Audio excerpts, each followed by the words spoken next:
Hello and welcome to another episode of Alec Mapa Hot Mess with Matthew Dempsey Psychotherapist. I'm Alec Mapa. I'm an actor and comedian. I live in Hollywood and I've experienced a great deal of trauma. And I can't wait to dive into that. I'm Matthew Dempsey and I'm a multicultural counselor and psychotherapist. We're talking today about near-death experiences. Let's jump right in. And I mentioned right before the show that you were hit by a car on Sunset Boulevard when you first came to Los Angeles. And you just got up as if nothing happened. Yeah, that's true. I did just tell this story not too long ago on our show, but yes, it was actually Santa Monica and Crescent, and I was just crossing the street, you know, only looking one way, and of course the car was coming from the other way, and it just screeched to a halt right as I got to turn my head and look at it, and I got flung up onto the car, thrown into the windshield, cracked the entire thing, and rolled off, and I was lucky. Nothing happened. But I was also in a state of shock. Yeah, nothing. I was like, am I dead? I was just standing there, actually. And I was just like, I didn't know what happened. I'm just like, what happened? I'm like, did that just happen? So I didn't know what to do. So I just squatted. I was like, this seems like an appropriate action to take right now. I just squatted. Yeah. And then that was it. But I was unfazed. Whenever I'm in a state of shock, I squat immediately.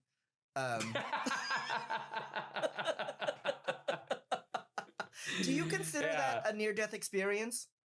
Not entirely, because it didn't, I don't know, it all happened so quickly, I suppose. I could have died, so for sure, a near-death experience. It didn't really feel as traumatic for me, but the one thing that I will say is the way, and this is something that I'm very aware of for myself, is that the way that I have coped with maybe not necessarily trauma, but a lot of difficult issues in my life and bullying and family issues, just my automatic tendency that I'm sure I learned at a very early age was how to detach. So in that moment, I'm not surprised that I actually wasn't super fazed by the fact that I got hit by a fucking car, because that's my automatic kind of trauma response, is to just kind of like freeze. Wow. My automatic response is to attach and to take everything personally and to What's an example? Make it all about me. Well, you know, when you don't text back right away, I'm always going,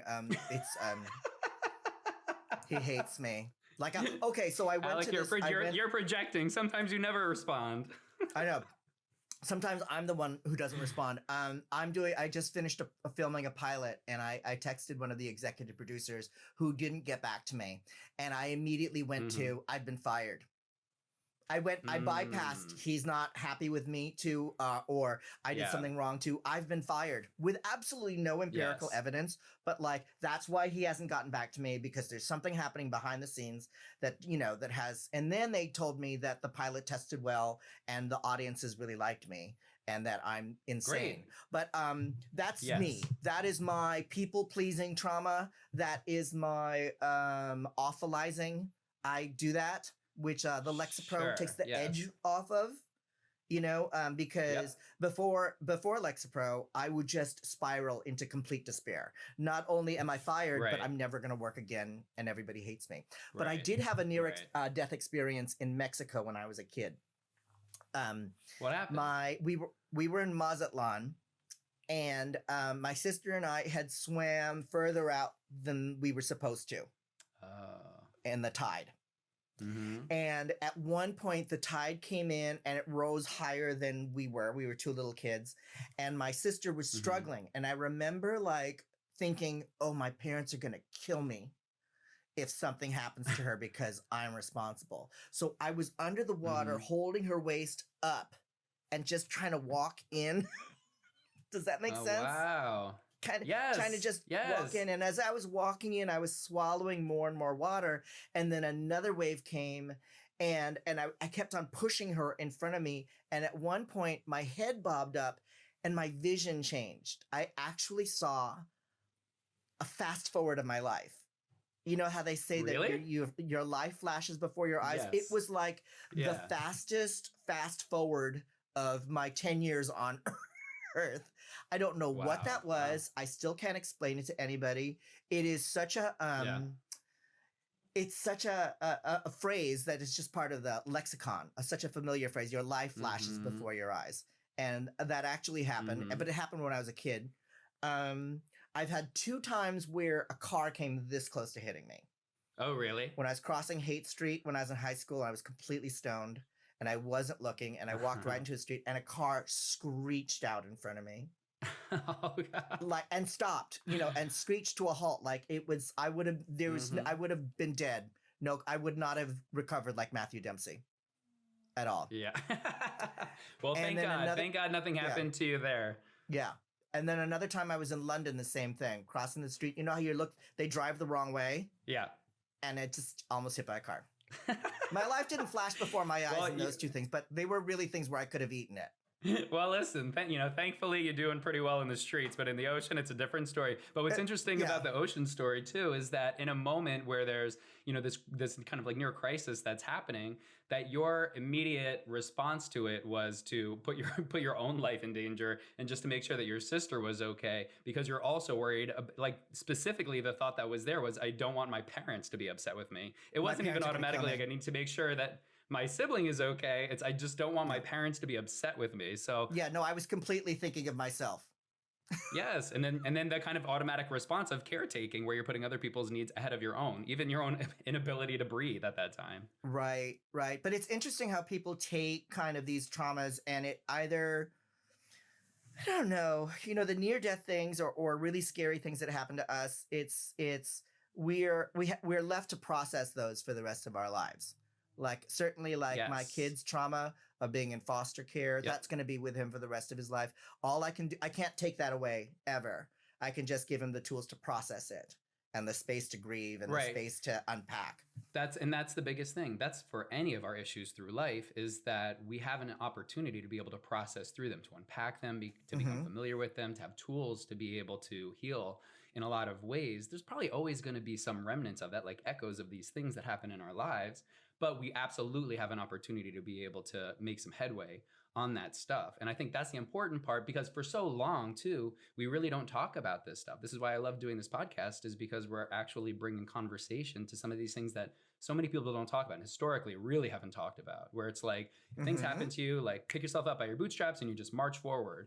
There's no real insight and perspective on what's actually going on in our brains, right? Like it's not just kind of like, oh, feelings and emotions. It's like, no, we're talking about real chemical things that are happening in our brains and in our bodies too. And being able to have some awareness of the science there, and the capacity for neuroplasticity, which is the ability for our brains to adjust and shift and change, like actual new neural pathways that can be carved out, so we can have new paths of thought that also impact the way that our bodies function and our experiences and our mood and all that stuff. These things are real stuff that we have a chance to adjust, so that we then can heal, so we don't have to experience these things as traumatically over and over again. Neuroplasticity. Neuroplasticity, yes. I like the sound of that, because my childhood trauma was always like, that I'm working on now as going into my 50s, is the course correction of a gay kid. I have to be perfect. I have to be amazing. I have to achieve in order to be lovable. That is why my affirmation is, I'm not so bad. That I'm worth loving and worth engagement. Well, we're so excited here at the Hot Mess Podcast, because we have one of our greatest entertainers the world has ever known with us today. We have Miss Judy Garland from the dead. No, I'm kidding. We have Miss Coco Peru, who is amazing. And we're so excited to talk to her. So we'll be right back with Miss Coco Peru.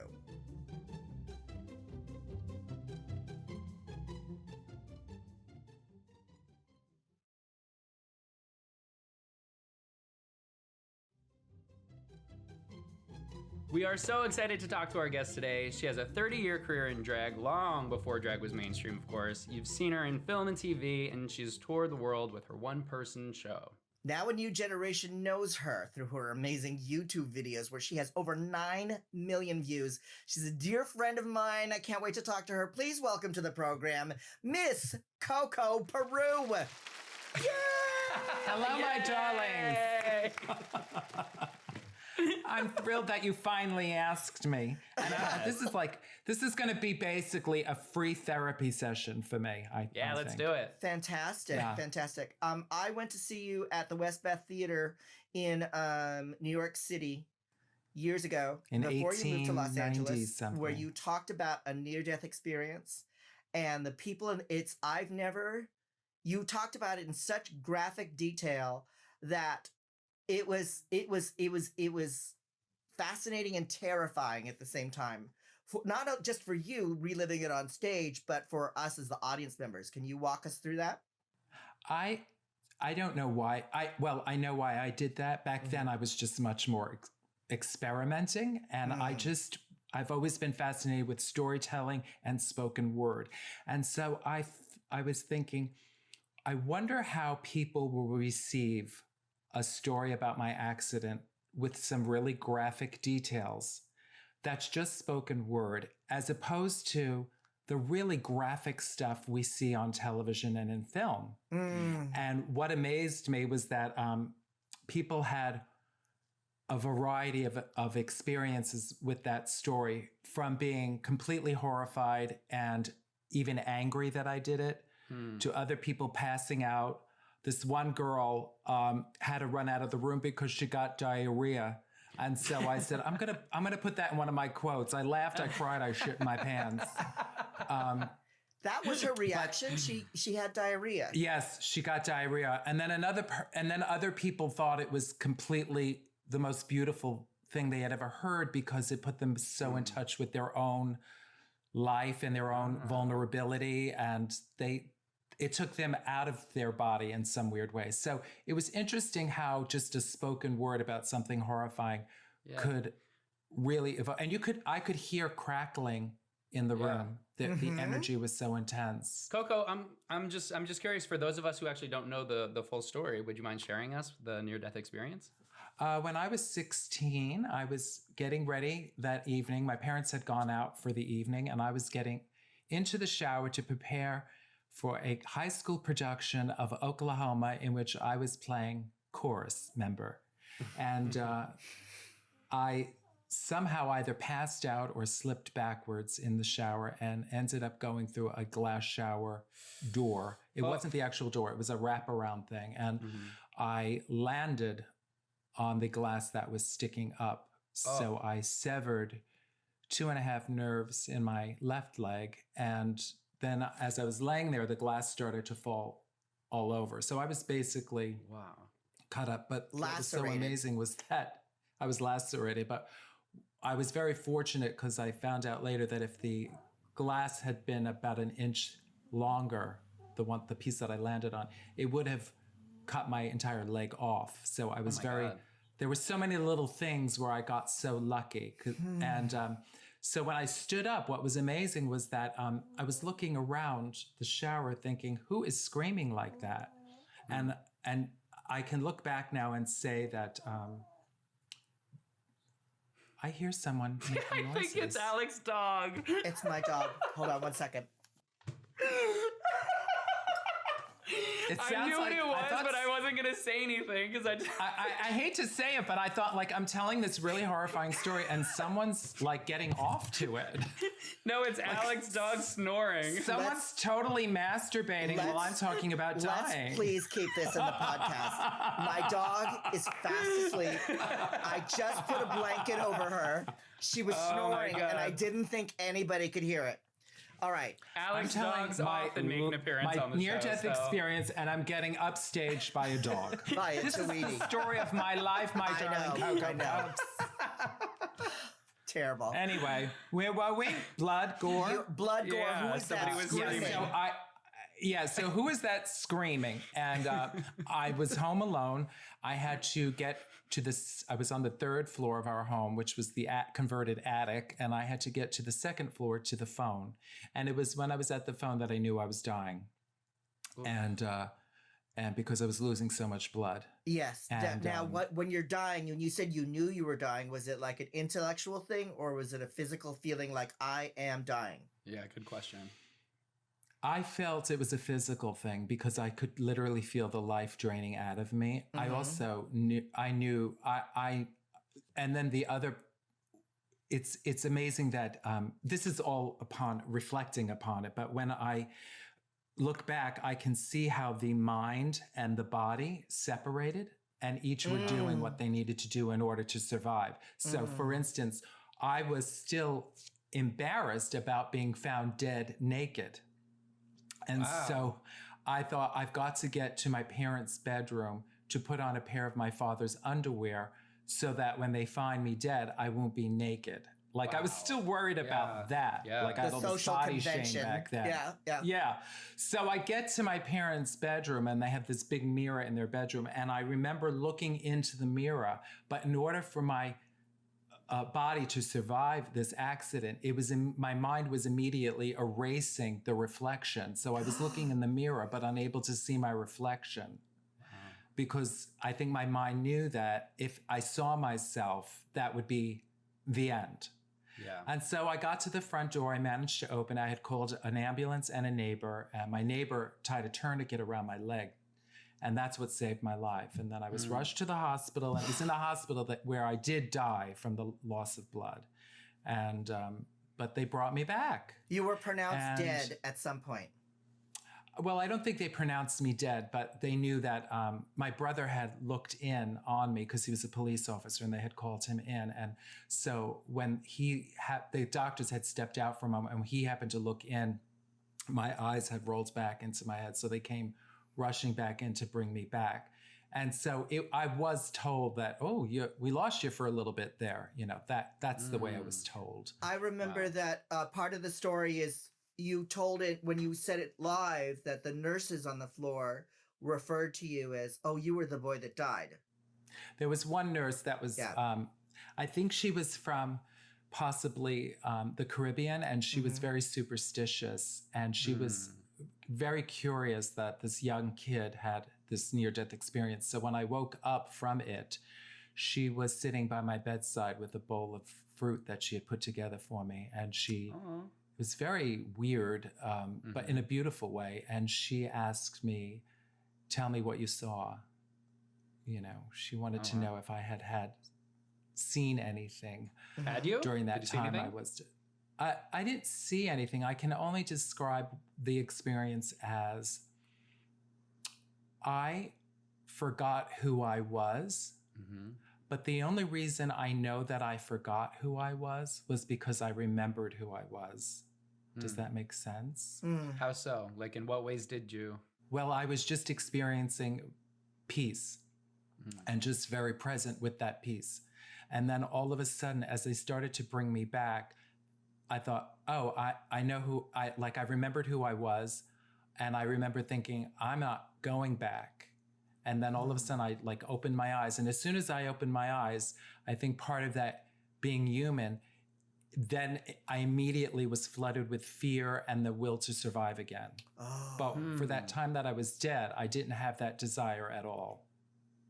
So that would be the only... It sounds to me as if your brain was in survival mode with the accident and what was happening. It sounds to me as if it was doing everything it could to kind of put some distance between you and the actual physical event. When you said it was like, who is that screaming? And when you say it erased the reflection in the mirror, it almost sounds as if what people who've been in war experience hysterical blindness, like what they see is almost too painful to look at, and so their body literally goes blind. Have you heard of that, Matthew?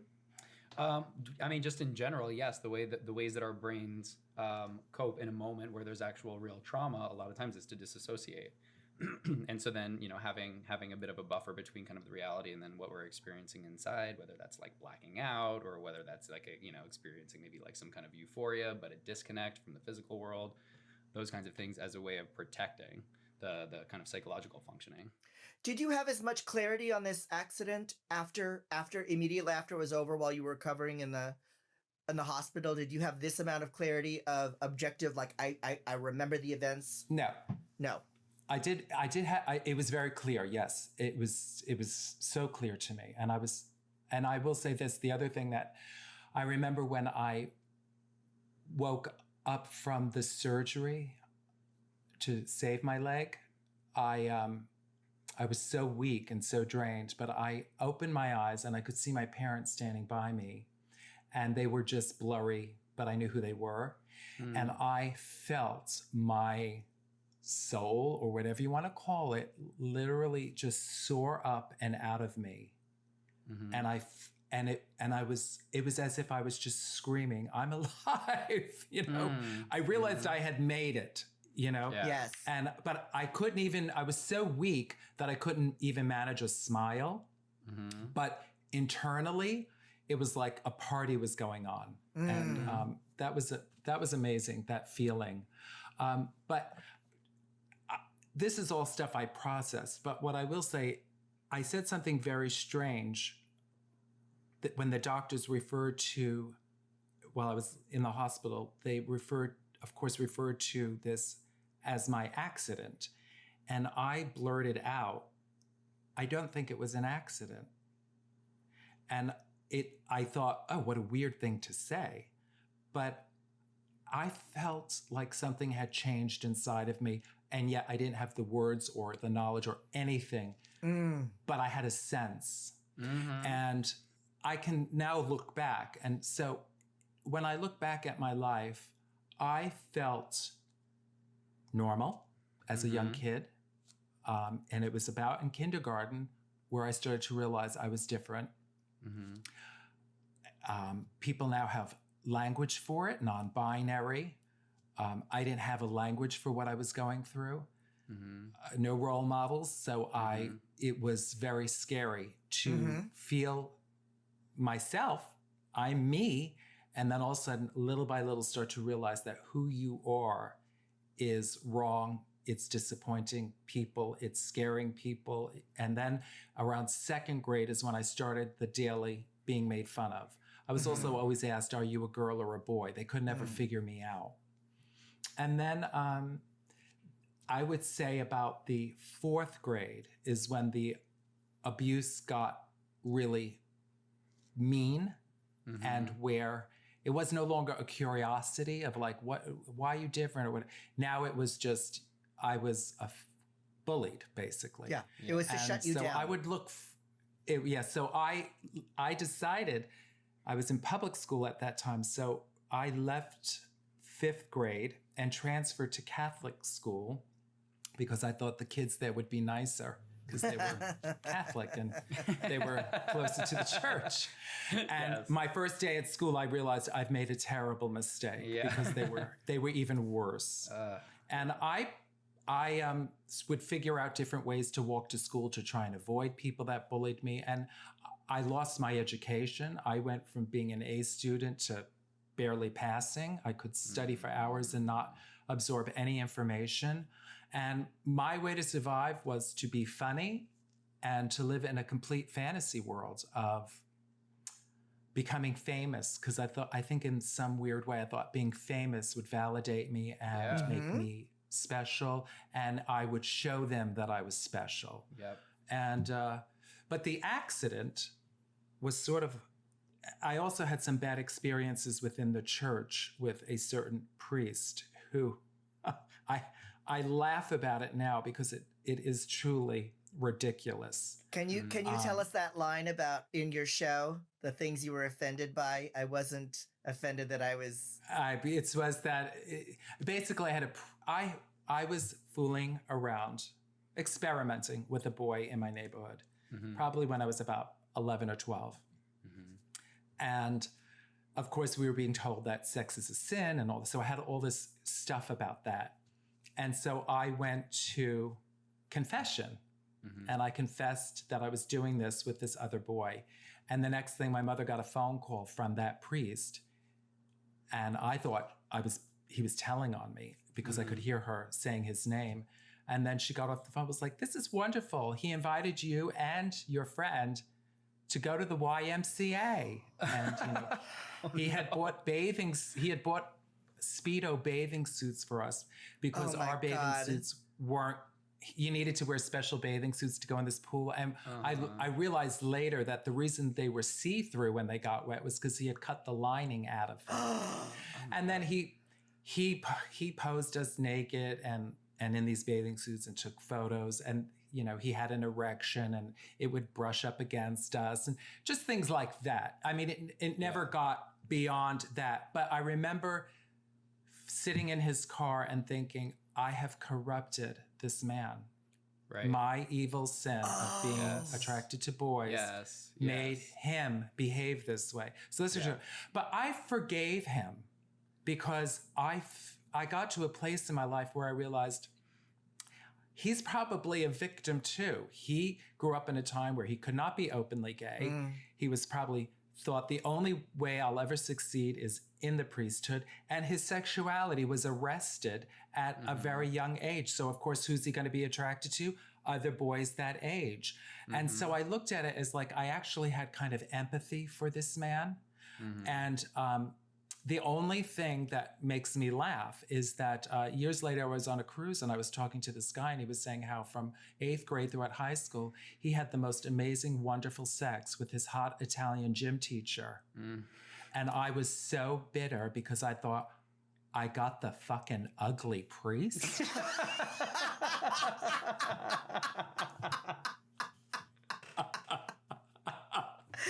I'm not so bothered.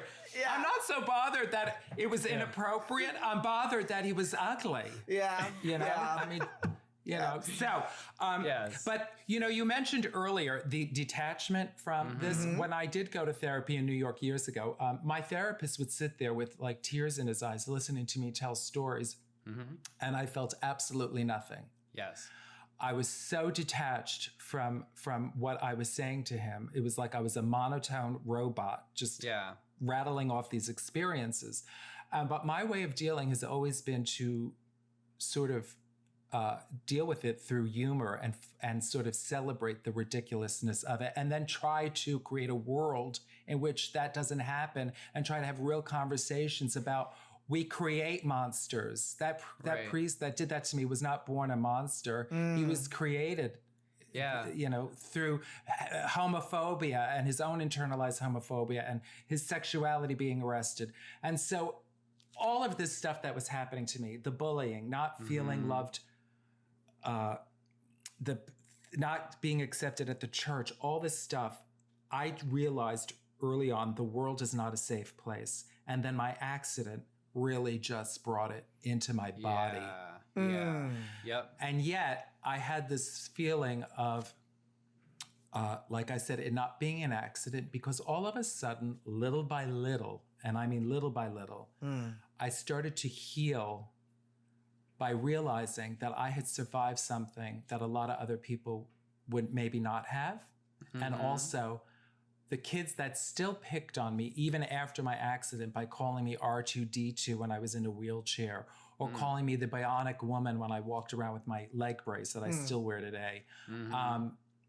I didn't take it in as much anymore because I realized that I had survived. And the other big thing for me was I realized that as mean as they were to me, I would never wish my accident on them. And that really was very healing to me.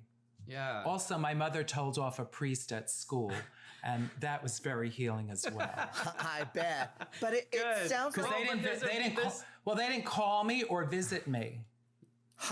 And my mother went in, and the priest said, "How is he doing?" And my mother said, "Well, he's doing fine and this and that, but he's disappointed that none of you ever came to visit, and you never even took the time to phone him." He said, "Well, Clinton," that's my real name, "Clinton is in our prayers." And my mother looked at him and said, "Clinton doesn't need your prayers. He's got enough good people praying for him." And she said, "And I know damn well, if it had been one of those boys in those photos you've got behind your desk who were like the football and basketball stars at the school," she said, "you would have been at that hospital every single day." And she picked up my books and stormed out of that school. And then she thought, "I'm going to hell. I just told off the priest." She was horrified. But I was thrilled. But I was just gonna say, and like, mom, because like she's actually getting to express the real anger of that moment. Yeah. And what's interesting, Yeah. the kind of note that I want to make about that too, is that what you're describing through a lot of not just really difficult times, but also traumatic experiences, through being bullied, like severely bullied just for being who you are, for any bit of sexual assault that you've experienced, for landing on glass and having a physical trauma that happened. These things, as they happen, we find ways of surviving, and our brains function in ways where it helps to survive so we can just move through our lives beyond that point. And part of the way that that does that is it starts to kind of create a rift between the different parts of our brains functioning. So we might not necessarily then have the same level of access to the emotional parts of our functioning. And so that's what helps us kind of function. Like you said, you were able to just kind of move along, and your mom at one point is even kind of picking up the slack, knowing that that needs to be expressed, and is kind of like charging, at the priest even. And being able to do that. So I love all the ways that you're talking about how you've been able to survive. And I'm curious for you, in your journey kind of beyond that point, in what ways have you been able to actually thrive? In what ways have you been able to maybe kind of reintegrate the different parts of your brains and the feelings and emotional parts of your processing in life? That's such a good question, Matthew. I love you so much. Thank you, Alec. This is why I love doing the show with him. He's so good. That's such a great question. Yeah. Well, thanks, it guys. was a lot to take in. Yes. And even as you were saying all of that, I felt myself detaching. Isn't that amazing? Not because I in didn't real find it time. interesting, but I think I was like, whoa. Yeah. But one of the wonderful things is, again, in relation to the accident, was also my dad. And I knew he loved me, but I didn't necessarily get along with him all that well. Mm-hmm. I mean, I kissed him goodnight every night, kissed both my, but I was just different. Mm-hmm. And when I had the accident, my father started to become a father again. Now, my parents had lost a child when I was 3 months old. My sister, Kathy, died when she was 15. And so this was traumatic for them because I was around the same age when she died. They thought they were losing another child. Oh, wow. So when I survived it, we became more like a family again.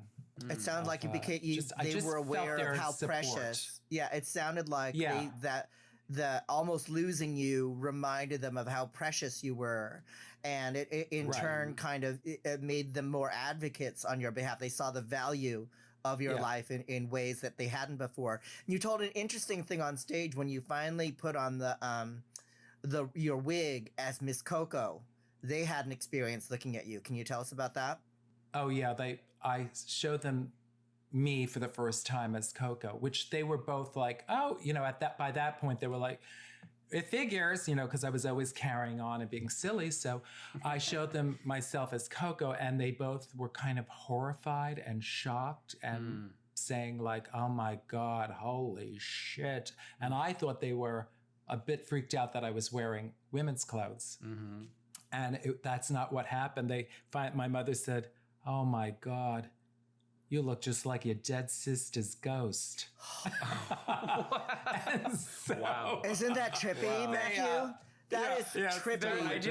I didn't know whether to laugh or to give a horrified response, because I felt so many things in that. Yeah. Miss Coco, she makes you laugh and she horrifies you at the same time. At the same time. Here's the thing I love about you, Coco. Let me say one really, it's like so much of your comedy is really about, you have this recurring punchline where you say, in your solo shows, where you say, am I bitter? Absolutely. Yeah. And it always gets a huge laugh. But the truest thing about you in our conversation today is that you do have so much forgiveness in your soul as a part of who you are in order to move on. What I'm hearing a lot of today, and what empowers you and is really inspiring, is the amount of forgiveness you have for the people who have abused you and made your life difficult. Yeah, I think when you live authentically, and as I created Coco, and Coco was like the biggest healing thing I could have ever done for myself, because I just decided to embrace everything I'd been taught to hate about myself and just celebrate it. And once I felt that liberation, and once I felt like I was a two-spirited person, and now we have the word non-binary, but once I could accept all of that about myself, and I found my voice again, and putting on women's clothes, but still acknowledging that I'm male, just rooted me. And I felt powerful for the first time in my life. And I realized I could walk around with my head held high. And that sort of liberation was something that I wanted every LGBT kid to experience. I didn't want them to have to go through the shame and everything. So that's when I decided I'm going to be this two-spirited modern day drag queen who's going to save the world. You know, that was my ridiculous kind of mission statement at the beginning. But truly, that was it. And so when you live authentically, you feel liberated and you feel blessed. Holding resentment against people doesn't help you. What helps you is pushing forward and creating the change, creating the world that you want to live in and that you want to see for future generations. And I do just want to also mention that although I may seem whatever, what you just said, Alec, I also 2 years ago decided to put myself on Lexapro. And I'm just curious, Matt, I had read somewhere, and I don't know if you ever read this, but that people who have near-death experiences often come back with a very, that justice is very important to them, and that seeing an injustice, it just literally, I become obsessed. I feel like this hole in my chest.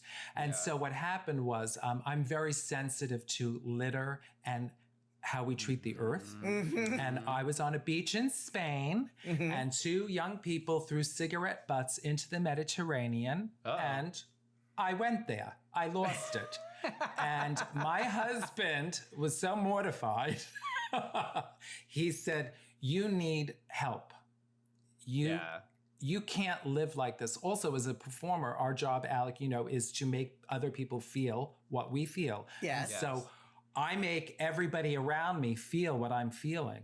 And that 24/7, I think, can be quite intense for the people we love. And so my doctor explained it beautifully. He said, artists, most people live here, like in this middle ground, and artists have these highs and these lows, which are wonderful because they give the rest of us who don't know those, you give us a glimpse into that world. He said, but we're just going to pull it down, up and down a little bit. We don't want you to lose all of that, but we also don't want you suffering. And so I decided, for the sake of my marriage, really, and here's the thing, I thought I was completely normal. I still think in many ways my behavior is normal for me.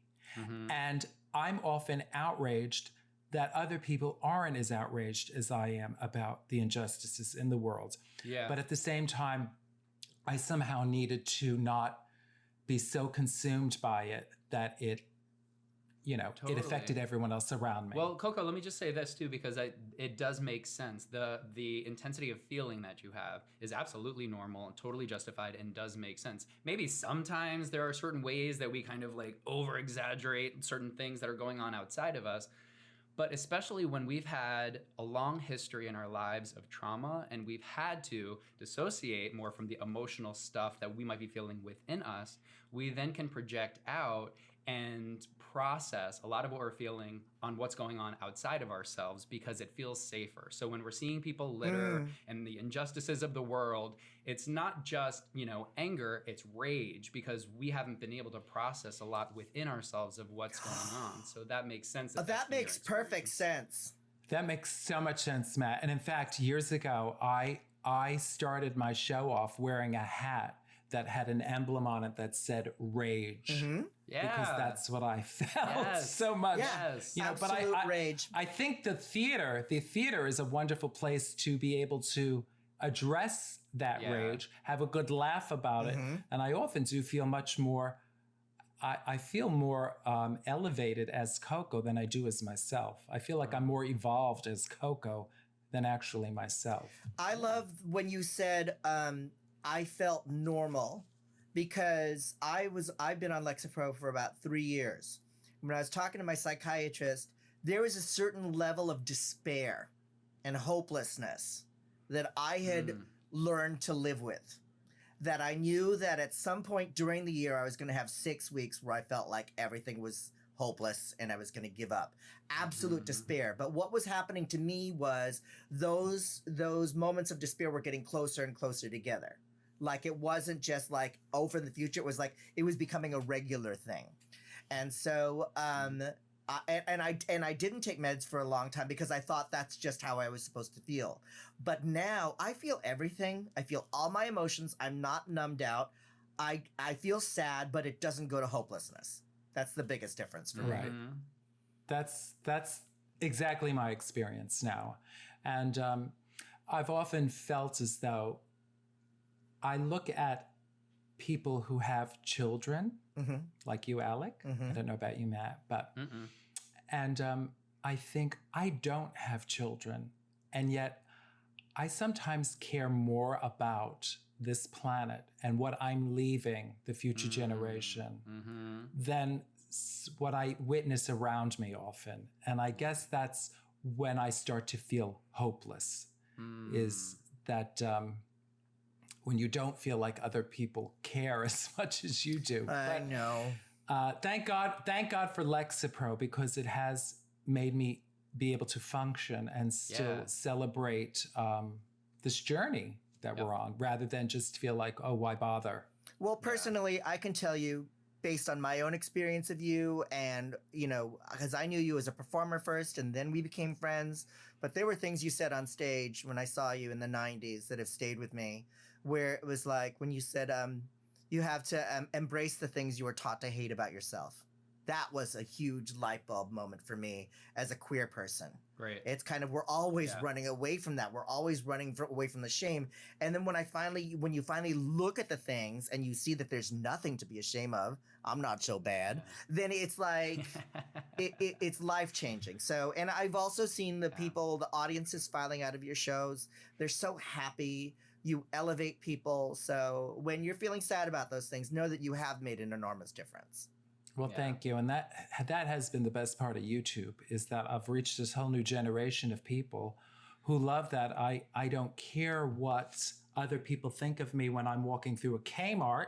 Yeah. Because I may not fit in, but I'm owning my right to be there. I love and that. Young people love it. And they see, like, you know, they ask, can I call you Aunt Coco? Can I call you Grandma?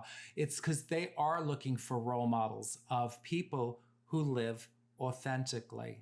Yeah, and, I have to say, and that includes the good and the bad of me, honestly. Yeah, all of it, because it's all of it that we want to accept. We don't want conditional love. We want the unconditional love for all of the parts of what makes us human.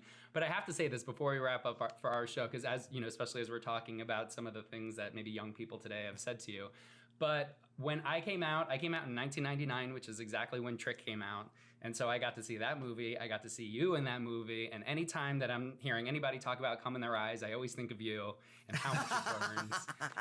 And I just have to say, it's kind of like you are for sure like one person, one image that comes to mind at the very start of my coming out. So you were very much that to me. You very much embody kind of that moment in my life. So I just want to say thank you for that, because that was such a huge moment for me too. Thank you, Matt. And that is exactly what, you know, I achieved my goal then. There you go. All I can well, say. we always wrap up the show with a hot message from our guest. And when you're talking about young people today, do you have a particular message to young people that you feel like they need to hear right now, to young queer people? Yes.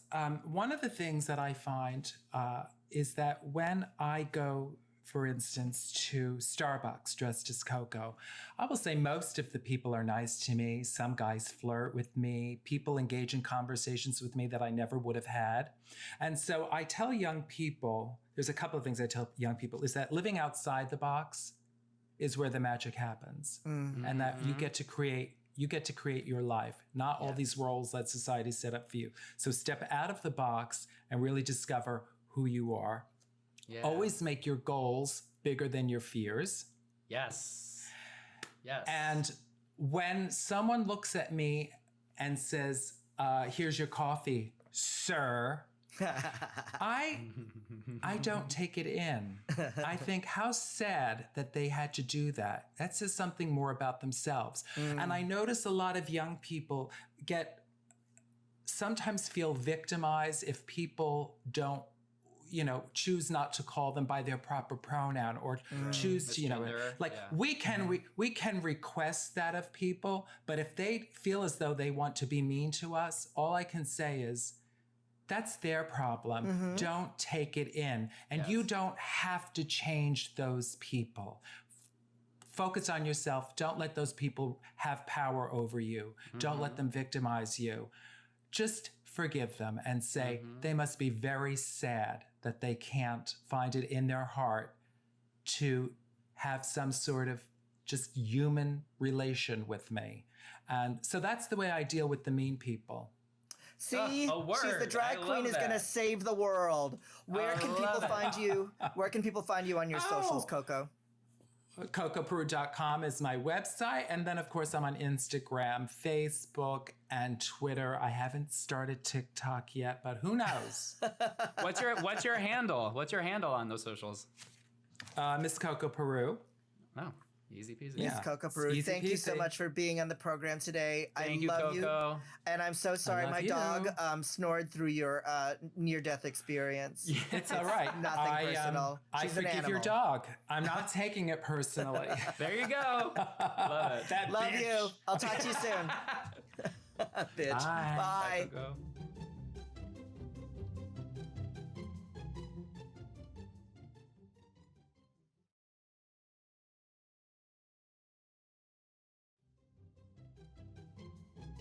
What a great show, Matthew.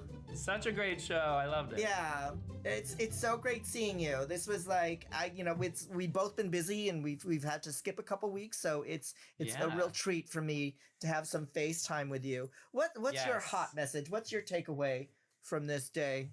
Well, I think I just want to say this, almost a little bit of a PSA for trauma is it's a lot more common than I think a lot of people might assume, because it's not really talked about too much because it seems like a very heavy thing.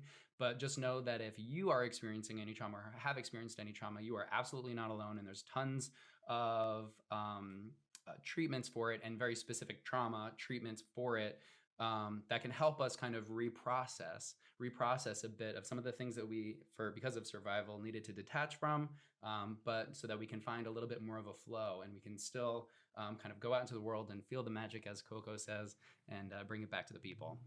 That's great. My message is it's not normal to feel despair all the time.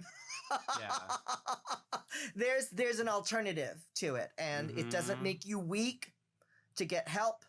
If you advocate for yourself that you deserve a life where you're not feeling those feelings at all, where if you're advocating for yourself that you want to feel joy, you want to feel greater energy, that's perfectly all right. Totally. My big boy, my big sturdy boy who can get hit by a car and survive, where can people find you on your socials? You can find me on Instagram and Twitter at MJ Dempsey Psych, and Facebook, Matthew J. Dempsey Psychotherapy. I felt like you were about to say something. Did I catch you off? I was just going to say because only you said it's not normal to to be feeling a lot of the whatever you said. And it's such a nuanced thing, but I feel like I have to say it is normal for a lot of people to be feeling those things all the time. And it is normal, meaning it's common, and a lot of people do struggle with these things. And also there are opportunities to be able to process through that and get support and help so that does not have to be your normal. Okay. So by saying normal, I'm like, if you feel sad all the time, you're a fucking weirdo. Right. Well, yes, because then you're implying there's something abnormal, and I know you didn't mean that, but I didn't listen. Words are important. Sad people out there, sadness is normal, but I was feeling so sad all the time, hopelessness all the time, that I needed help. So I'm not normal. So no, you are normal. And there's hope normal. For everybody. Yes. And there's hope for everybody. You can find me at Alec Mapa on Twitter, Instagram, Facebook, and you can find us both at Stage 29 Podcasts on Instagram and the Twitter. We love hearing from you. And for those of you who have written into us, thank you so much for listening. We're so grateful that you tune in and that our audience is growing week after week after week. Tune in next week for more hot mess fun. We'll see you then. Bye-bye. Bye, guys. This podcast has been produced by Stage 29 Productions for entertainment purposes only. The contents of this podcast does not constitute medical or professional advice, do not reflect the opinions of this company, any of its parent companies, affiliates, subsidiaries, promotional sponsors, or advertising agencies. The views expressed by the hosts and guests are their own, and their appearance on the program does not imply an endorsement of them or any entity they represent. For more information, please go to stage29.tv.